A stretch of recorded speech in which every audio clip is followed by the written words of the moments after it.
My name is Ozzie Giglio. I'm the CEO of Windy City Motorcycle Company. Our company is in the power sports business. We sell motorcycles and related products and services. We represent Harley-Davidson, BMW, and Triumph motorcycles. I was a Harley-Davidson enthusiast for just about all of my life. Loved riding motorcycles and loved the sport itself.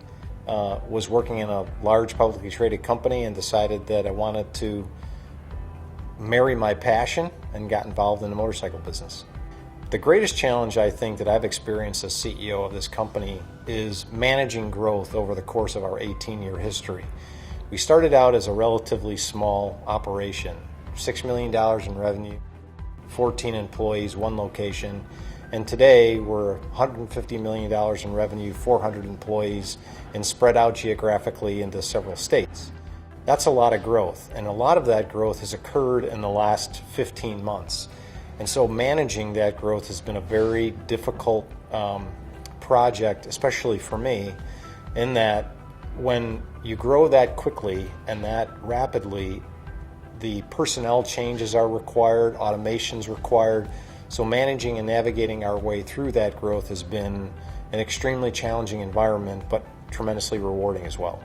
Adapting the management style was really a significant change for me. Previously, I'd been directly involved in many decisions at every level, and what I've really had to do in order to manage a business of significant size and growth is to defer a lot of the management decision-making process. So to really make sure that decision-making occurred at every level in our organization, and that was an extension of a difficult change for me, because as you're involved in those decisions on a daily basis, oftentimes you have very critical pieces of information that you're trying to adjust to.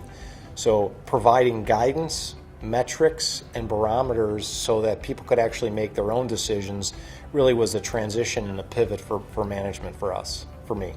The lesson, I think, is try to prepare the people in the organization at the time that you anticipate making decisions about change for that change.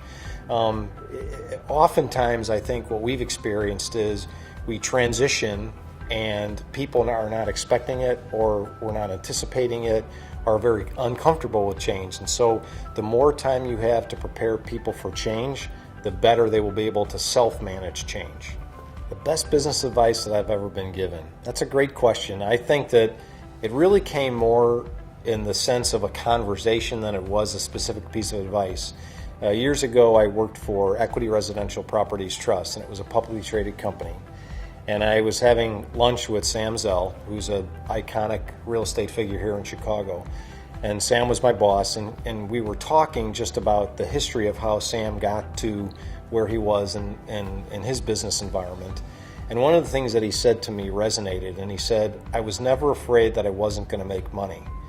And that resounded in my mind, because if you have little fear about long-term survival, you're able to make good decisions in the decision-making process. So that was a tremendous lesson for me, to have self-confidence and to be able to make decisions and to really be confident that I was going to be successful. What do we as a company relentlessly pursue in order to stay competitive? That's very simple. We continue to elevate the customer experience in our stores. We sell motorcycles and motorcycle products, but the experience is what our customers really are coming to our locations for.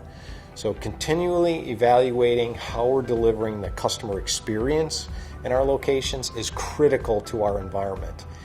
Our customers expect a high level of experience, and I don't just mean customer service, I mean experience.